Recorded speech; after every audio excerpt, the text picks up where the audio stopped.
चीजें बहुत ज्यादा है, टाइम बहुत कम है, चलो शुरू करते हैं। फखर जमान फिर से इंजर होने वाले हैं। मुझे लगता है पहले ये कोई टाइम ट्रेवल करके लोग और पीसीबी गैस कर लेती हैं, अब ये इंजर होगा, अब ये वापस आएगा, इसकी ये रिप्लेसमेंट है। ओ भाई पहले क्लियर कर दो उसको मसला क्या है। मुझे लगता है वो कोई उसको नकली गोड्डा लगा देते हैं, फिर वो आता है, फिर खेलता है, फिर इंजर हो जाता है, फिर गोड्डा बदलना पड़ता है, गोड्डे की बैटरी खत्म हो जाती है। 2022 से इनका यही इशू निकल के ये क्या था, हाँ इस तरह का कुछ इशू इनका हो रहा था 2022 के T20 वर्ल्ड कप से, और अभी तक बरकरार है। जरा सा भागते हैं, जरा सा वॉक पे जाते हैं, ठीक है, टहलते हैं, तो ये इंजर हो जाते हैं। तो भाई फिर आपने टीम में ही क्यों डाला है? ऊपर से आप वीडियोस भी उनकी लगा रहे हो। ट्रेनिंग में तो ऐसे छक्के मार रहे हैं जैसे उनसे बड़ा हिटर ही नहीं। क्रिस गिल, रोहित शर्मा सबके रिकॉर्ड तोड़ दिए। 150 छक्के तो वो एक ही वीडियो में मार चुके हैं, और उससे लग तो नहीं रहा किसी भी एंगल से कि उनको इंजरी है। पता नहीं वो कौन सा उन्होंने इलेक्ट्रिक गोडा, सुपर ह्यूमन गोडा लगवा लिया। एनीवेज क्या मसला यार, उनका भी हल करो, ठीक है। मतलब शायद डिस्क्लोज नहीं करना चाह रहे, क्योंकि फखर को भी पता है अगर चले गए वो कुछ टाइम के लिए, तो कुछ साल बाद जब आए तो ऑब्वियसली टीम में शायद ना ही कंसिडर करें, एज भी हो गई है। तो ठीक है यार, इतना कुछ कर गए हो, PSL वगैरह खेल लो, वही ठीक है, काम चल रहा है। अगर नहीं इंजरी आपकी ठीक हो रही है, वैसे भी वो 1-2 महीना PSL के लिए तो बंदा इतना फिट होता है, इससे ज्यादा फिट ही नहीं कोई होता। इंटरनेशनल में आके ही गोडे को पता नहीं जंग लग जाता है। एनीवेज आपको क्या लगता है, उनको क्या मसला है, कुछ पता है तो कमेंट करके बताओ। उधर से Bobby my friend king of the universe की भी खबरें आ रही हैं कि वो टीम में वापस लाए जा रहे हैं। मतलब यार पहले ही फैसला कर दो, उसको निकालना है या उसको रखना है। मतलब बीच में आपने अटका दिया है ना, आप उसको रिलेशन में ला रहे हो ना आप उसको क्लियर रिजेक्ट कर रहे हो, फ्रेंड जोन ही कर दिया। इस तरह का कोई सीन मेरे दोस्त बॉबी के साथ हो गया। मतलब कोई ऑफर है कि उन्होंने 700,000 लाख करोड़ बाबर को दे दिए, कदमों में रख दिए, आजा भाई CPL खेल, वेस्ट इंडीज आजा। लेकिन बाबर जैसे ही जाने वाला था तब उसको PCB ने रोक दिया, ना ना ना ना जाए, अगर तू गया तो फिर तुझे टीम में नहीं डाल पाएंगे, हो सकता है तुझे हम टीम में वापस डाल दें, तू ना जा, तू रुक जा। उधर से रिजवान साहब को भेज दिया, रिजवान साहब ने उधर भी लर्निंग करवा दिए हैं अपनी टीम को, और खेल भी अभी चौथे नंबर पर रहे हैं। पता नहीं उनकी कहाँ कहाँ से स्टोरी आ रही थी। वो दुबई गए, दुबई से सऊदीया गए, सऊदीया से कीनिया गए, कीनिया से आइसलैंड गए, आइसलैंड से अंटार्कटिका गए, अंटार्कटिका से युगांडा गए, युगांडा से नेपाल, और पता नहीं कुछ 600 कंट्रियां ट्रैवल कर करके वो अभी फिर वेस्ट इंडीज पहुंचे। और जैसे ही उन्होंने कदम रखा, उन्होंने बैट पकड़ा और पिच पे आ गए, और पिच पे आके फिर हक दिया। मतलब यार आप क्या कर रहे हो honestly? Yes is it too, ये आ गया रेंज में, कम ऑन मैन। लेकिन आई थिंक रिजवान के लिए ये अच्छी अपॉर्चुनिटी है। एक तो ओपनिंग में भी वो बंदा T20 को टेस्ट बना देता है, तो बेहतर है उसको कोई 2 डाउन में डाला है, चुका है उसकी पोजीशन बदली है, शायद इधर ही कुछ कर ले। और अभी 2 मैच हुए और इसमें तो बुरी तरह ही फ्लॉप हुए हैं।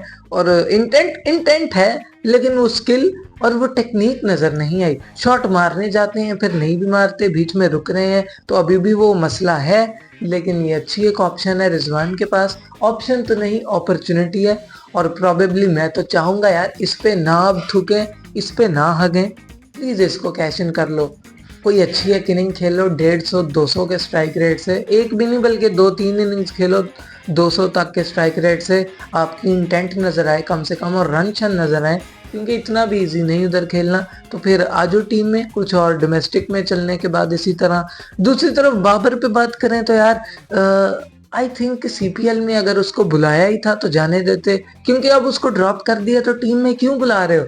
मतलब अगर एक बंदे को आप रिलेशन में भी नहीं ला रहे, ठीक है, उसको रिजेक्ट भी नहीं कर रहे, तो उसको बस फ्रेंड जोन क्यों कर दिया कि नहीं, कहाँ उसको खड़ा कर दिया यार? अगर CPL बुला ही रहा है तो उधर चला जा भाई, खेल ले उधर कैरेबियन में, बारबेडोस उधर जाके खेले, कोई उसको भी मौका मिले, अपनी कोई फॉर्म वापस लाए, कोई 200-250 के स्ट्राइक रेट से इनिंग्स खेले 3-4, चलो 150 से ऊपर के ही पता तो लगे फॉर्म आई है। उसके बाद BBL में भी छाए, और फिर आ जाए टीम में, लेकिन नहीं, वहां भी नहीं यार। मतलब अगर निकाल दिया तो फिर क्या तुक बनता है कि बाबर को दोबारा डाल दो। ट्राई सीरीज में चेक करो जो हमारे यंगस्टर्स हैं, ठीक है, अगर इनमें से 3-4 प्लेयर जिनको हमने इतना लड़ लड़ के कहा कि टीम में आओ, इतना हाइप किया, अगर ये फ्लॉप हो जाते हैं अफगानिस्तान और यूएई के आगे, क्योंकि इधर ही आगे एशिया कप होना है ऐसी कंडीशन में, तो फिर थोड़ी बहुत चेंजेस कर लेना है एशिया कप की स्क्वाड में और फिर आ सकता है बाबर।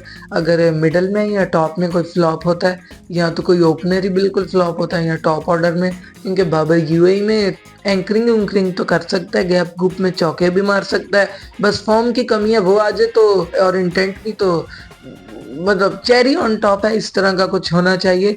तो पता नहीं अब क्या सच है यार, खबर तो बहुत फैल रही है आग की तरह, चिंगारी की तरह, पता नहीं कितनी सच्चाई है। अगर तो सच है तो बड़ा गलत है यार, सीपीएल में चला जाता, लेकिन शायद वेट कर रहे हैं ना ट्राई सीरीज का ही, उधर से सब कुछ सामने आ जाएगा। ट्राई सीरीज ही हमारे लिए आई ओपनर है, बॉटल ओपनर है, पता लग जाएगा कौन कितने पानी में है। उधर से शोएब अख्तर का बयान आ चुका है कि ये जो हमारी टीम है ये अफगानिस्तान के आगे बुरी तरह पेली जाएगी।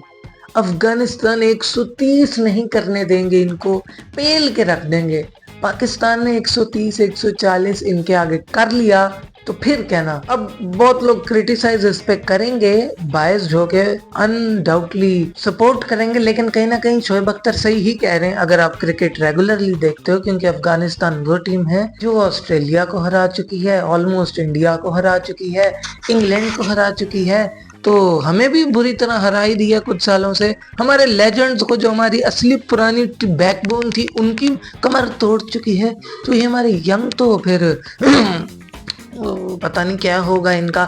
एक मैच तो यार मैं भी सोच के बैठा हूँ कि हम बुरी तरह पहले जाएंगे, बैटिंग में हम मगेंगे, बॉलिंग में हम मगेंगे। मुझे पता है जैसे बांग्लादेश और वेस्ट इंडीज के आगे हम पहले गए थे एक एक बार, इधर भी एक बार तो पहले जाएंगे, फिर ही समझ लगेगी। तो मुझे पता है यार अफगानिस्तान टफ, बहुत ही अच्छी टीम है, अच्छे स्पिनर्स हैं, फास्ट बॉलर्स हैं, अब तो बैटर्स भी ठीक ठाक ही हैं।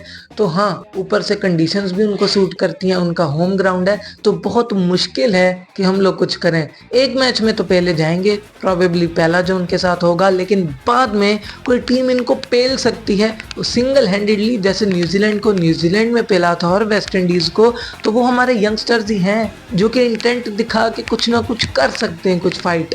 खैर इस तरह की कुछ चीजें हैं। आपको लेकिन इन सब के बारे में क्या लगता है कमेंट करके बताओ। वीडियो अच्छी लगी हो तो लाइक कर दो, चैनल को सब्सक्राइब नहीं किया तो जल्दी से जाओ फाड़ दो, स्मैश कर दो उसको, और बेल आइकन का बटन भी ऑन कर दो ताकि आपको नोटिफिकेशन मिले जब मैं अगली वीडियो डालूं। बाकी I will see you in the next video, take care, good night, bye bye.